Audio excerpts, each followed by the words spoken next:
Assalamualaikum. Myself, Dr. Afrin Ayub Kapoor.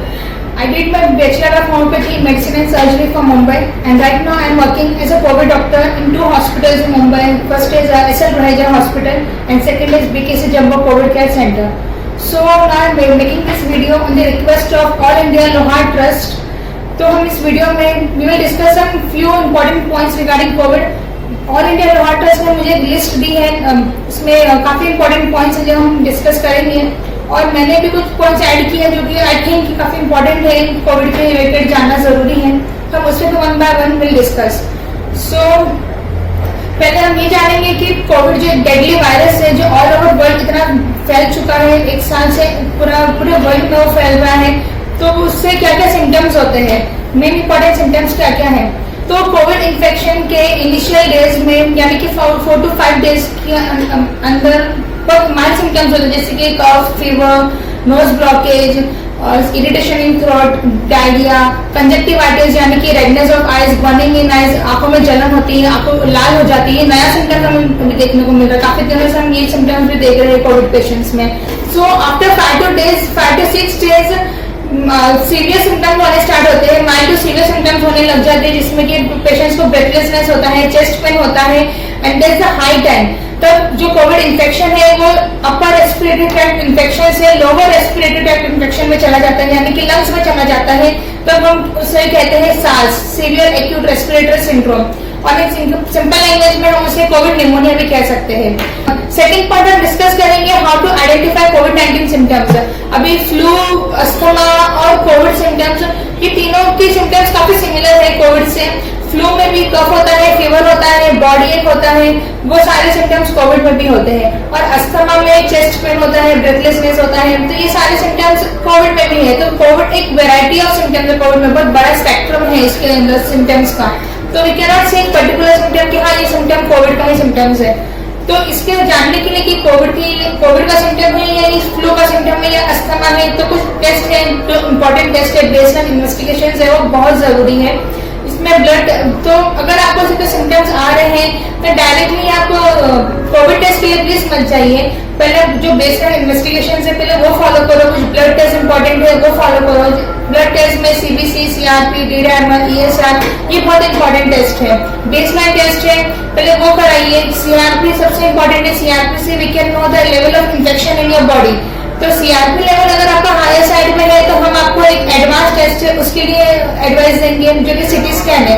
City scan में आपका lungs का पूरा और पिक्चर दिख जाएगा हमें कि लंग्स में जो अगर वायरस अगर आपकी बॉडी में लोअर रेस्पिरेटरी तक चला गया है तो वो कितने अंदर तक फैला है, यानी कि लंग्स में वो कौन से पार्ट में है, कौन से लोब्स में अफेक्ट किया है और कितने लेवल तक अफेक्ट किया है, मॉडरेट डिजीज है या सीवियर डिजीज है या फिर हल्का फुल्का माइल्ड निमोनिया है, तो उसके लिए सिटी स्कैन करना भी बहुत जरूरी है।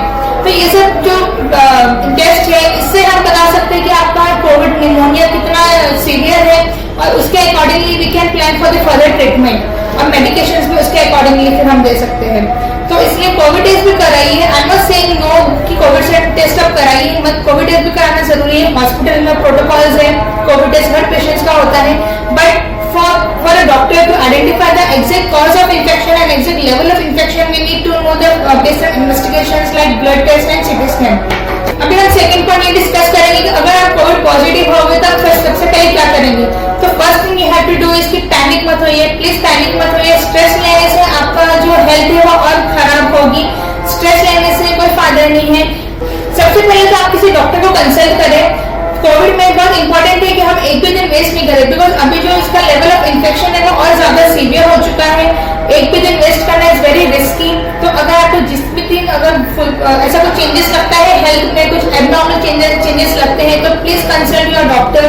डॉक्टर से बिना जाने कोई भी मेडिसिन मत लो। आप घर पे कोई भी क्रोसिन भी मत लीजिए। अगर फीवर भी आ रहा है तो पहले डॉक्टर को बताइए कि हाँ आज फीवर आया है, तो उनसे ही पूछ के दवाई लो, because in covid we need to know the first day of symptoms. जैसे कि अगर आप किसी कोविड पॉजिटिव से मिले हो तो वो इम्पोर्टेंट नहीं है कि आपका डे ऑफ कांटेक्ट कभी हुआ है, हमारे लिए वो इम्पोर्टेंट है कि आपको फर्स्ट डे सिम्टम का कौन सा था, बिकॉज उससे हम काउंट करते हैं डे ऑफ इलनेस, फिर उसके अकॉर्डिंगली भी गिव मेडिसिन। अगर इनिशियल डेज है यानी कि 5 to 6 डेज 7 डेज तक we can give oral medication, फिर उसके बाद में we have to go for the injectable medicine. तो वो टाइम पीरियड वेस्ट होता है। अगर आप घर में ही 2-3 दिन तक के ओरल मेडिकेशंस ले रहे हो तो टाइम पीरियड वेस्ट हो रहा है। So I advise most of the patients to note that first day of symptoms. अगर उनको फर्स्ट डे फीवर है तो I advise them to note the date and the time of fever.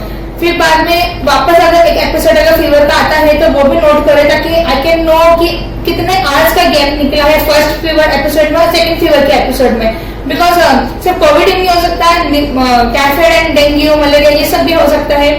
तो 4 hours का gap है तो यानी कि वो रिस्की है। तो 4 आवर्स के गैप से अगर आपका फीवर आ रहा है तो वो रिस्की है। उसके लिए आपको घर पे इलाज बिल्कुल भी मत करें।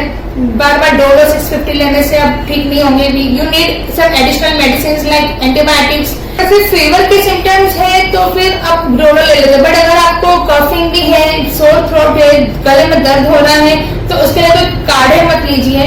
बिकॉज काढ़ा लेने से एक टेम्पररी रिलीफ मिलेगा आपकी बॉडी को, एक परमानेंट ट्रीटमेंट नहीं मिलेगा।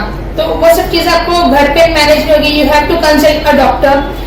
और कोविड अगर पॉजिटिव हो गए हो तो सबसे इम्पोर्टेंट चीज जो आपको मॉनिटर करनी है घर के अंदर वो है पल्स ऑक्सीमीटर से आपका ब्लड ऑक्सीजन लेवल यानी कि सैचुरेशन कितना है आपका, कितना मेंटेन हो रहा है वो देखना बहुत जरूरी है। तो उसके लिए पल्स ऑक्सीमीटर है, ये जरूर लीजिए। बहुत कॉस्टली भी नहीं है, काफी रिजनेबल प्राइस में है अभी ये। तो इसे आप फिंगर में लगा के देख सकते हैं कि आपका ऑक्सीजन लेवल कितना है। इसे मॉनिटर करते रहे। इसे एक जैसे मैंने आपको फीवर का बताया कि आप डेट लिखो, टाइम लिखो कि फीवर कभी, वैसे आप इसको भी एवरी 3 आवर्स में मॉनिटर करो कि आपका ऑक्सीजन लेवल कितना है। ये 94 के अबव होना बहुत जरूरी है। अगर 94 के नीचे है तो इमीडिएटली आप किसी डॉक्टर के पास जाइए या फिर हॉस्पिटल में एडमिट ही होइए। Because you can not manage oxygen supplement at home. ये देखिए अभी जो फर्स्ट में है ये ऑक्सीजन लेवल है यानी कि 99% is my blood oxygen level जो कि नॉर्मल है। फिर इसके बाद में जो है वो 118 यानी कि वो पल्स रेट है, हार्ट रेट है, तो ये भी नॉर्मल है। फर्स्ट प्लेस पर यहाँ पे सैचुरेशन लेवल आ रहा है। यहाँ पे अगर आपका 93% है तो वो काफी रिस्की है। आप लोग उसके लिए डॉक्टर को ही कंसल्ट करें। घर पे ट्रीटमेंट मैनेज मत करो बिकॉज ऑक्सीजन सप्लीमेंट आप घर में मैनेज नहीं कर सकते। अगर आपके पास घर में सिलेंडर है तो भी you can not manage everything at home. अगर 94 तक है, 94 के ऊपर है तो ज्यादा बेटर है। 95 तक तो होना ही चाहिए बिकॉज कोविड पेशेंट्स में 94 से वो कब ड्रॉप हो जाए वी कैन नॉट प्रेडिक्ट। तो इसे प्लीज लीजिए, बहुत रिजनेबल प्राइस में मिलता है। अगर आपके घर में कोई कोविड पेशेंट आ गया है तो इसे लीजिए। और सेकंड थिंग, अगर आप घर पे पॉजिटिव और आपको बस माइल्ड सिम्टम्स है तो क्वारंटाइन हो जाइए घर के अंदर। एक रूम में आप खुद को क्वारंटाइन कर लो, फैमिली से थोड़ा डिस्टेंस पे रहो और घर से आना जाना कम करो। बट अगर आपकी फैमिली में आपके अलावा और भी किसी को सिम्टम्स है तो आप सब एक साथ में भी रह सकते हैं। ऐसा नहीं कि आपको इंडिविजुअली एक रूम में क्वारंटाइन होना है। Because you all are positive and you are having symptoms तो वो किसी और के लिए रिस्की नहीं है। बट अगर आपके घर में किसी पेशेंट, किसी को भी डायबिटीज, ब्लड प्रेशर या कोई भी ऐसे कोमॉर्बिडिटीज है यानी कि ISD है, यानी कि हार्ट कंप्लेंट्स है तो उनके लिए ये हाई रिस्क फैक्टर है कोविड का। बिकॉज ऐसे पेशेंट जो ऑलरेडी कोई मेडिकेशन पे है, कोई और डिजीज है उनको, तो उनके ऊपर कोविड का असर बहुत जल्दी होता है और काफी सीवियर होता है। तो उनके लिए आई विल एडवाइस कि किसी अच्छे डॉक्टर को कंसल्ट कीजिए। अगर माइल्ड सिम्टम्स जो घर पे मैनेजेबल अगर डॉक्टर ने कहा है तो ही घर पे रखें, अदरवाइज प्लीज घर पे मत रखो, हॉस्पिटल में एडमिट करो। बट द मेन थिंग, अगर आप पॉजिटिव आ गए हो तो सबसे इंपॉर्टेंट थिंग ये करिए कि प्लीज पैनिक मत लो, टेंशन मत लो, स्ट्रेस मत लो। बिकॉज कोविड का स्ट्रेस लेके आप और उसको इन्फेक्शन को इंक्रीज कर रहे हो। Next point is prevention is better than cure. ये प्रोवर्ब सबने सुना होगा तो इस पर अमल भी करना चाहिए। प्रिवेंशन लेना बहुत जरूरी है। इसके पहले कि आपके अंदर सिम्टम्स आ जाए आप उसको पहले से प्रिवेंशन जैसे लो कि वो सिम्टम्स आए ही नहीं है, वो वायरस हमें अफेक्ट ही नहीं करे। हमारी इम्यूनिटी इतनी स्ट्रांग होनी चाहिए कि वो वायरस हमें अफेक्ट नहीं करेगा। तो प्रिवेंशन के लिए आई विल सजेस्ट कि अगर आप बाहर जा रहे हो घर के तो प्लीज मास्क पहन के जाइए। मास्क नहीं पहनने से वायरस वाकई फैलता है, वो रेस्पिरेटरी वे से फैलता है। अगर आप किसी से बात कर रहे हो और अगर वो कोविड पॉजिटिव है बट आप हेल्दी हो और उन्होंने भी अगर मास्क नहीं पहना है तो डायरेक्ट ट्रांसमिशन होगा रेस्पिरेटरी वे से। क्योंकि कोविड पॉजिटिव पेशेंट्स को जाहिर सी बात है खांसी, छींक ये सब आती है। तो वो खांसी और छींक आने से जो ड्रॉपलेट्स मुंह से आते हैं वो डायरेक्ट सामने वाले पर्सन के अंदर जा सकते हैं, तो डायरेक्ट रेस्पिरेटरी ट्रांसमिशन हो सकता है किसी हेल्दी पर्सन में। तो इसलिए मास्क पहनना बहुत जरूरी है। मास्क पहनिए, प्रॉपर हैंड सैनिटाइज करो। बिकॉज आपको नहीं पता अगर आप बाहर कहीं गए हो, अगर आपने किसी से सरफेस पे टच किया, या फिर कोई कोविड पॉजिटिव पेशेंट ने ऐसा हाथ रखा होगा तो ऑब्वियसली उसके हाथ पे से जो इन्फेक्शन है, क्योंकि खांसी और छींकने से यूजुअली हम हाथ कवर करते हैं मुंह पे, तो जो ड्रॉपलेट्स है वो हमारे हाथ पे भी आ जाते हैं। तो वो हाथ से कोई सरफेस पर अगर कोविड पेशेंट ने टच किया है तो वहां पे अगर आप टच करोगे तो ऐसा कहा जाता है कि कोविड की जो वायरस है वो कम से कम 3 से 4 दिन तक एक जगह पे सर्वाइव कर सकते हैं। तो वहाँ पे अगर आप टच करेंगे तो आपके हाथ पे भी वो वायरस आ जाएगा। तो डायरेक्ट कांटेक्ट अगर आपके आंखों से या नोज या माउथ कहीं से भी अगर होगा तो आपकी बॉडी में इन्फेक्शन जाने के काफी चांसेस हैं। तो इसलिए प्रॉपर हैंड सैनिटाइज करो कहीं बाहर जाते हो तब। घर आने के बाद में प्रॉपर हैंड वॉश करो। और सबसे important thing for prevention is steam inhalation. अब भले से आपको कोई सिम्टम्स नहीं है तो भी स्टीम इनहेलेशन लो, दिन में 2 बार लीजिए, बहुत अच्छा है। स्टीम इनहेलेशन से क्या होगा कि जो कफ अगर आपकी बॉडी में थोड़ा सा भी कंडीशन अगर फॉर्म हो रहा है, चेस्ट में कफ हो रहा है, तो वो स्टीम से क्लियर हो जाएगा। तो स्टीम इनहेलेशन लीजिए घर के अंदर। बच्चों को नहीं दे सकते स्टीम इनहेलेशन बिकॉज उनको प्रॉपर करने नहीं आएगा, तो उनके लिए आई विल सजेस्ट उनको गर्म पानी पिलाओ, हल्का गर्म पानी पिलाओ। अगर आपको थोड़ा सा भी गले में इरिटेशन लगता है या खराश होती है तो आप गार्गल्स करो, गर्म पानी से गार्गल्स करो, दिन में 3 से 4 बार वो करिए। वो फर्स्ट जैसे अगर आप करेंगे तो वो आगे बढ़ेगा ही नहीं और तकलीफ नहीं देगा थ्रोट में, पहले दिन से ही खत्म हो जाएगा। तो इसलिए वो कीजिए। And the most important thing, proper diet follow करो, हाई प्रोटीन डाइट लो, बिकॉज अच्छा खाओगे तो इम्यूनिटी भी आपकी स्ट्रॉन्ग बनेगी वैसे।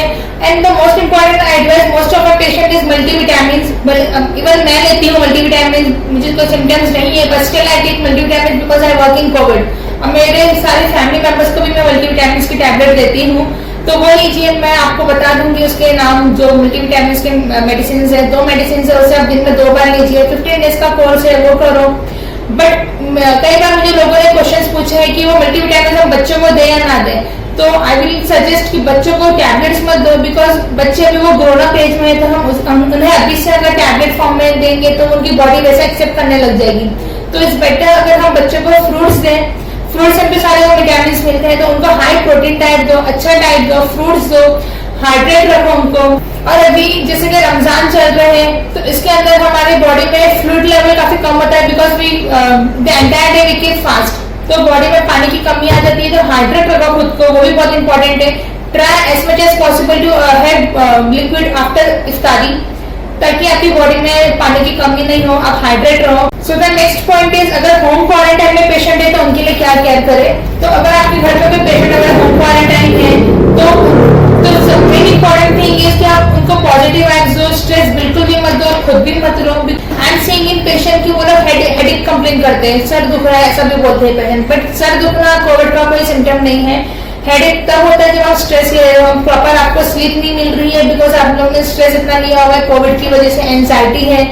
तो कोविड का स्ट्रेस मत लो, इंशाल्लाह ट्रीटमेंट भी अच्छे से होगा। डॉक्टर्स आपको प्रॉपर मेडिकेशन देते हैं, तो ट्रस्ट योर डॉक्टर। स्ट्रेस लेने से आप ठीक नहीं होंगे, इनफैक्ट आपकी तबीयत अब बिगड़ती जाएगी। So better don't take stress and trust on a doctor. So the next point is treatment for कोविड-19। तो अगर जैसे कि मैंने पहले बताया कि कुछ ब्लड इन्वेस्टिगेशंस करना बहुत इंपॉर्टेंट है, बेसलाइन इन्वेस्टिगेशंस करना जरूरी है। तो अगर डॉक्टर्स को आपका जो ब्लड लेवल, अगर ब्लड में जो इन्फेक्शन लेवल है अगर वो रेंज में लगा या कि ज्यादा हायर साइड पे नहीं रहा, माइल्ड साइड पे रहा, तो we can give you treatment at home. अभी मैंने कुछ दिनों पहले ऑनलाइन कंसल्टेशन स्टार्ट किया है, तो मैं पहले पेशेंट्स को ये सजेस्ट करती हूँ कि आप पहले ब्लड टेस्ट कराइए, स्पेशली सीआरपी। अगर सीआरपी आई थिंक रेंज में है, अदरवाइज माइल्ड इंक्रीज है, ज्यादा इंक्रीज भी नहीं हुआ है, तो मैं उनको घर पे ही ट्रीटमेंट देती हूँ। बट अगर वो सीआरपी लेवल हाई है और पेशेंट को सिम्टम्स भी ज्यादा है तो आई विल एडवाइस कि एडमिट हो जाओ। बट अभी शॉर्टेज ऑफ बेड है, अवेलेबिलिटी नहीं है, तो टाइम वेस्ट करने से बेटर है घर पे वो 2-3 दिन निकालने से, खुद सेल्फ ट्रीटमेंट करने से बेटर है कि हम घर पे भी मेडिकेशन स्टार्ट कर दें। जैसे कि मैंने आपको बताया कि first day of illness count करना बहुत जरूरी है, ताकि हमें डेज ऑफ इलनेस पता चलना चाहिए कितने दिन हो गए सिम्टम्स आके, तो उसके एक बेसिस पे हम ट्रीटमेंट करते हैं। तो अगर स्टार्टिंग के इनिशियल डेज है यानी कि 5 to 6 डेज है तो हम ओरल मेडिकेशन पे ट्रीट कर देते हैं पेशेंट्स को। कोविड की 3 मेडिसिन है हमारे पास में, जो एंटीवायरल के तौर पर उसे यूज कर रहे हैं। एक है फैबिफ्लू जो ओरल मेडिकेशन है, जो इनिशियल स्टेज में देते हैं यानी कि 5 to 6 डेज या 7 डेज तक भी हम वो पेशेंट्स को देते हैं। But depends on the investigation, अगर आपकी बॉडी में सीआरपी लेवल माइल्ड हाई है, ज्यादा हाई नहीं है, और सीटी स्कैन में भी अगर आपका इतना इन्फेक्शन नहीं आया है, निमोनिया बहुत माइल्ड है, ज्यादा निमोनिया नहीं है, मॉडरेट निमोनिया नहीं है, तो हम आपको फैबिफ्लू पे ट्रीटमेंट करते हैं, यानी कि वो एंटीवायरल ओरल मेडिकेशन है। बट अगर आपके 7 डेज जो सिम्टम्स हमें दिखते हैं या पेशेंट्स में मोस्टली ब्रेथलेसनेस दिखता है, चेस्ट पेन होता है, तो उसके अंदर हम ओरल मेडिकेशन नहीं दे सकते, we have to give injectable medicine. But that's all depend on your CT scan, यानी कि सिटी स्कैन में अगर आपका मॉडरेट डिजीज है, मॉडरेट टू सीवियर डिजीज है, तो हम आपको इंजेक्टेबल मेडिसिन देंगे। बट वो घर पे पॉसिबल नहीं है, उसे हॉस्पिटलाइज होना ही जरूरी है, बिकॉज आप घर में इंजेक्शन देना मैनेज नहीं कर सकते हो। अगर आपके आसपास ऐसा कोई है जो आपको इंजेक्शन घर पर आके दे, अगर आपके पास कॉन्टेक्ट में कोई ऐसा है जो आपको इंजेक्शन घर पर टाइम टू टाइम दे सकता है, तो you can go for it. आप डॉक्टर से पूछ सकते हैं कि कौन से इंजेक्शन लेने हैं, क्या क्या टाइम पे लेने हैं और किस तरीके से लेने हैं, तो आपको गाइड करेंगे, and then you can manage at home. Because अभी इतनी स्कैर्सिटी ऑफ बेड्स है, हॉस्पिटल में बेड अवेलेबल नहीं है पेशेंट्स के लिए, तो घर पे अगर ये मैनेज हो रहा है तो बहुत अच्छी बात है।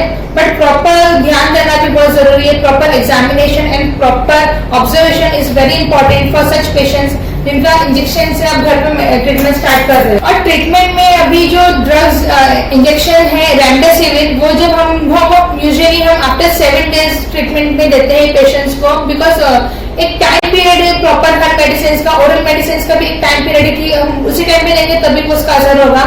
और इंजेक्शन भी अगर हम इनिशियल स्टेज में लेंगे तो यूजलेस है वो, बिकॉज वो ड्रग का तभी तो यूज नहीं है अगर बहुत माइल्ड डिजीज है। जब मॉडरेट डिजीज आ जाती है तभी वो ड्रग का यूज आता है। तो रेमडेसिविर के लिए मैंने कई देखे लोग पहले से स्टोर करके घर में रख रहे हो इंजेक्शन, बिकॉज इतना शॉर्टेज हो इंजेक्शन का और इतना फैला दिया है लोगों ने कि वो इंजेक्शन ही है जो कोविड ट्रीट करेगा। But let me tell you, ऐसा कुछ मेडिकली प्रूवन नहीं है, किसी ने भी ऐसा कहा नहीं है, मेडिकल काउंसिल ने भी ऐसा नहीं कहा है कि ये जो इंजेक्शन है रेमडेसिविर और टैबलेट फैबिफ्लू और एक और इंजेक्शन है टॉसिलिजुमाब जो यूजुअली हम नहीं देते, बहुत रेयर केसेस में वो देते, जब सिवियरिटी बहुत ज्यादा होती है इन्फेक्शन की तब हम देते हैं वो इंजेक्शन। तो ये तीनों जो मेडिसिन है, एंटीवायरल ड्रग्स है, ये मेडिकली प्रूवन नहीं है कि इससे आपको कोविड ट्रीटमेंट हो ही जाएगा। ये एंटीवायरल ड्रग्स है, ये कोविड का पर्टिकुलर ड्रग नहीं है। तो हम देते हैं सपोर्टिव ट्रीटमेंट के तौर पे, इससे होते ही पेशेंट्स का ट्रीटमेंट भी प्रॉपर होता है, कुछ पेशेंट्स ठीक होकर भी जाते हैं, बट इन सम केसेस भी सी कि ये इंजेक्शन का भी कुछ खास असर नहीं होता है। अगर आपके कोई पेशेंट अगर एडमिट है हॉस्पिटल में और रेमडेसिविर इंजेक्शन अगर आपको नहीं मिल रहे तो नो इश्यूज, आप परेशान मत होइए। रेमडेसिविर के अलावा भी हम और सपोर्टिव ट्रीटमेंट देते हैं पेशेंट्स को, जो कि उससे ज्यादा भी जरूरी है। हम स्टेरॉइड्स देते हैं, जो कि पेशेंट में ऑक्सीजन लेवल कम होता है, जिनको सांस लेने की तकलीफ होती है, उनमें स्टेरॉइड्स बहुत हेल्पफुल है, वो ड्रग का बहुत यूज है। और एंटीबायोटिक्स हम देते हैं पेशेंट्स को, एंटीकोगुलेंट्स हम देते हैं पेशेंट को। तो अगर आपको रेमडेसिविर इंजेक्शन नहीं मिलता है और जो सेकंड इंजेक्शन मैंने बताया इंजेक्शन टॉसिलिजुमाब अगर नहीं मिलता है तो प्लीज पैनिक मत होइए। अगर मिलता है तो भी ठीक है, अगर नहीं मिलता है तो भी जो सेकंड जो सपोर्टिव ट्रीटमेंट अगर पेशेंट को हम देते हैं हॉस्पिटल्स में उससे भी ट्रीटमेंट हो जाता है। But the main treatment for Covid patients is oxygen supplement. We have seen in many patients उनका सैचुरेशन लेवल कम होता है, इस पल्स ऑक्सीमीटर में उनका सैचुरेशन लेवल कम बताता है, बट पेशेंट को फील नहीं होता कि वो ब्रेथलेस है। वो सबसे डेंजरस है, उसे हम कहते हैं happy hypoxia. Patient don't feel breathless but is saturation but is oxygen level in the blood is getting reduced. But अगर सैचुरेशन नॉर्मल आता है कई पेशेंट्स का, ऑक्सीजन लेवल नॉर्मल रहता है इसके अंदर 95 अबव रहता है, बट पेशेंट को ब्रेथलेस फील होता है, उनको वो कहते हैं कि हमें सांस लेने में तकलीफ हो रही है। तो ऐसे पेशेंट्स के लिए कुछ ऐसे एक्सरसाइज है जिससे कि आपका ऑक्सीजन लेवल प्रॉपर हो सकता है अगर वो इनिशियल स्टेज पे है, तो यानी कि सैचुरेशन ड्रॉप नहीं हुआ है बट पेशेंट फील कर रहा है कि उसको सांस लेने में तकलीफ है, तो उनके लिए मैं ये कहूंगी कि आप एक्सरसाइज घर में करो। प्रोन पोजीशन में सोइए, प्रोन पोजीशन मींस पेट के बल सोइए, पीठ के ऊपर मत सो। पेट के बल सोने से ऑक्सीजन जो है प्रॉपरली सप्लाई होता है लंग्स में, तो आपको सांस लेने में तकलीफ नहीं होगी।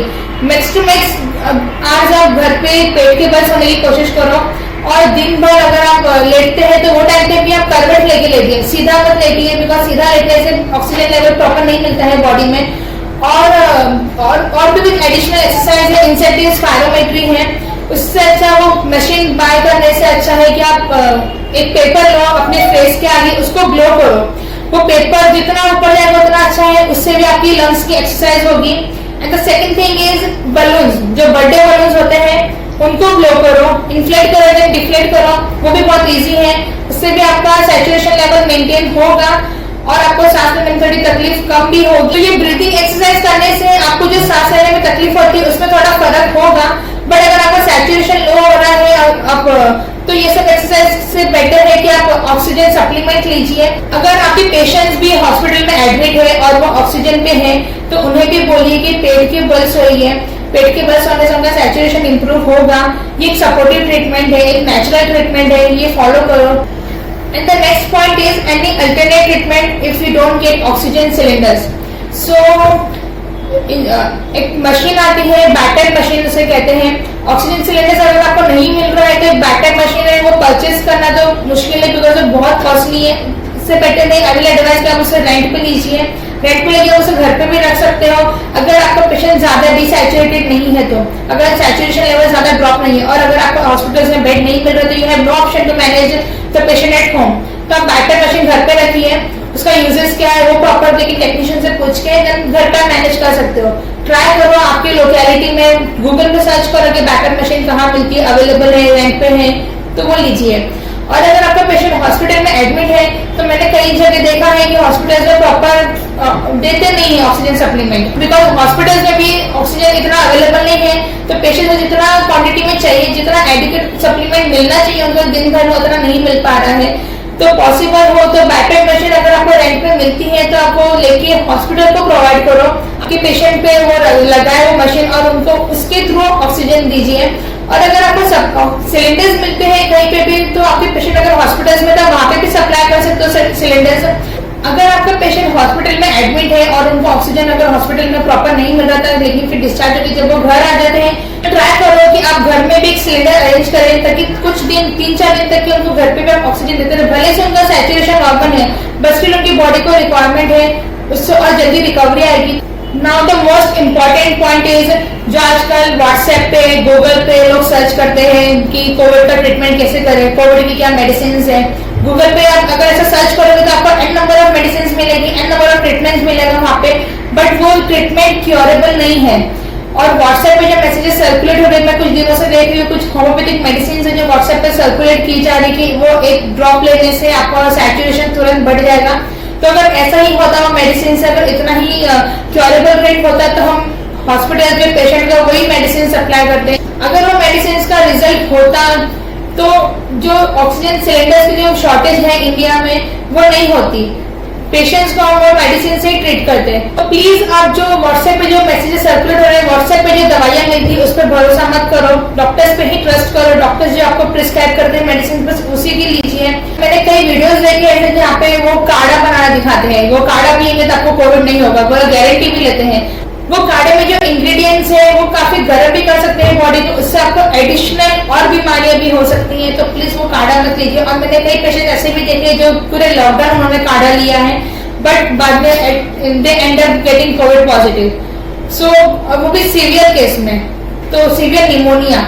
तो आप काढ़ा मत अवॉइड करो। काढ़े से अगर ठीक होना होता है तो फिर ये 1 साल तक ये कोविड नहीं चलता। और वो होम्योपैथिक मेडिसिन जो लोग गारंटी ले रहे कि उससे ऑक्सीजन लेवल इंक्रीज होगा, तो इन सब बातों पे मत आइए। वो सब मैसेजेस आप भी सर्कुलेट मत करो। और अगर आपसे कोई कहता है उन मैसेजेस के बारे में तो उन्हें भी इंफॉर्मेशन दीजिए कि ये सब मैसेजेस सारे फेक हैं, उन वीडियोस पे और उन मैसेजेस पे ट्रस्ट मत करो। मेरी आप सभी से यही रिक्वेस्ट है, जो व्हाट्सएप यूनिवर्सिटी है और जो ये गूगल यूनिवर्सिटी है इनकी बातों में मत आइए, इन पे ट्रस्ट मत करो। इनसे बड़ी हमारी यूनिवर्सिटी है जो मेडिकल यूनिवर्सिटी जिससे हमने हमारी डिग्री ली है। So please trust doctors, trust us, trust our treatment. And the next point is about vaccine. कई लोगों ने मुझसे पूछा कि वैक्सीन ले नहीं ले, बिकॉज वैक्सीन भी कई जगह पे कई स्टेट में मैंने सुना है कि कंपलसरी हो गया है वैक्सीन लेना। बट अगर आप ऐसे कोई प्रोफेशन में हो जहाँ पे वैक्सीन लेना जरूरी है, जैसे कि अगर आप ऑफिस में काम कर रहे हो जहाँ पे कंपलसरी है और एम्प्लॉयज को वैक्सीन लेना, तो आप ले लीजिए। तो बट अगर आपने वैक्सीन ले लिया है तो आई मस्ट टेल यू कि आपको first day second day fever आ सकता है और फीवर आना भी चाहिए, बिकॉज आपकी बॉडी में मेडिसिन जाती है तो उसका कुछ रिएक्शन तो होना ही चाहिए बाहर, तो फीवर आपको आएगा। बट वो फीवर आने पे आपको दवाइयां नहीं लेनी है। बट अगर आपको हाई ग्रेड फीवर होता है मोर देन 101 तो आप किसी डॉक्टर को कंसल्ट कीजिए, उनको बताइए आपने वैक्सीन लिया उसके बाद में फीवर आया है, तो वो अपने अकॉर्डिंगली आपको ऑब्जर्व करके अगर आपको कोई ट्रीटमेंट देना होगा तो डॉक्टर ही देंगे, आप खुद से कोई मेडिसिन मत लीजिए। अगर आपने वैक्सीन ले लिया है और उसके बाद में अगर आपको सिम्टम्स आते हैं जैसे फ्लू, फीवर, कफ कुछ भी अगर आपको होता है या सांस लेने में तकलीफ होती है, ब्रेथलेसनेस होता है, तो आप कोविड टेस्ट मत करो। Because after getting vaccinated it is for sure you will come positive. Because vaccine में जो कोविड के डेड सेल्स है हम उसे डालते हैं to form the antibodies in your body. तो वो ऑलरेडी आपकी बॉडी में वो एंटीबॉडीज प्रेजेंट होती है। वो डेड सेल्स, डेड वायरस होते हैं आपकी बॉडी में, बट वो कोविड के वायरस होते हैं। तो इसलिए अगर आप टेस्ट करवाएंगे, कोविड टेस्ट करवाओगे तो आपका कोविड स्वैब टेस्ट पॉजिटिव नहीं आएगा, तो पैनिक होता है पेशेंट उससे। तो अगर आपको वैक्सीन लेने के बाद में सिम्टम्स आते हैं कोविड के, तो कोविड स्वैब टेस्ट से पहले आप जो मैंने इन्वेस्टिगेशंस बताए हैं आपको, जो ब्लड इन्वेस्टिगेशंस बताए और सीटी स्कैन बताए, पहले वो कराइए। डायरेक्ट स्वैब टेस्ट पर मत जाओ, बिकॉज आप फर्स्ट श्योर पॉजिटिव आओगे तो पैनिक स्टेज में चला जाता है पेशेंट। सिम्टम्स आएंगे तब भी आप डॉक्टर को रेफर करें। जब से मैंने ऑनलाइन कंसल्टेशन स्टार्ट किया, I have seen many patients जो मुझे आफ्टर 1 वीक सिम्टम्स स्टार्ट होने के आफ्टर 1 वीक कॉन्टेक्ट करते हैं। जब उनका जो सिवियरिटी है इन्फेक्शन का वो काफी बढ़ जाता है, वो लंग्स में जा चुका होता है और निमोनिया सेटल हो चुका होता है लंग्स में। बिकॉज अभी जो कोविड का जो वायरस है, जो अभी जो स्ट्रेन चल रहा है, इसमें जो म्यूटेशन वायरस का जो है वो बहुत फास्ट है, बहुत इजीली है, बहुत फास्ट वे में वो लंग्स को पूरी तरह से इन्फेक्ट कर देता है। तो अगर आप वही कॉल और वही मैसेज अगर आप मुझे इनिशियल डे में यानी कि फर्स्ट डे और सेकंड डे पर अगर करेंगे तो मैं आपकी हेल्प बहुत अच्छे से कर सकती हूँ, आपको प्रॉपर मेडिकेशन दे सकती हूँ। तो प्लीज आप जो फर्स्ट डे सेकंड डे तब लापरवाही मत करें, होम रेमेडीज लेने में टाइम वेस्ट मत करो या सेल्फ ट्रीटमेंट लेने में टाइम वेस्ट मत करो। Immediately consult your doctor. बस जो टाइम आप घर पे निकाल देते हो वो आगे जाके एक रिस्क फैक्टर बन जाता है। फॉर एनी क्वेरीज और any doubts please contact me. You can take my contact number from All India Lohar Trust. और आप सबसे गुजारिश है, रमजान के इस बरकत महीने में दुआ कीजिए, जो इस वायरस से जो लोग बीमार है, परेशान है, उनके लिए दुआ कीजिए कि अल्लाह उन्हें शिफा अता फरमाए। और हम डॉक्टर्स के लिए भी दुआ कीजिए कि अल्लाह हमें हिम्मत दे और कामयाब करे जो उन बीमारी से परेशान है उनकी खिदमत करने में, उनका ट्रीटमेंट करने में। And I request from everyone to please make your health your first priority. Stay home, stay safe, stay healthy. Thank you. Allah Hafiz.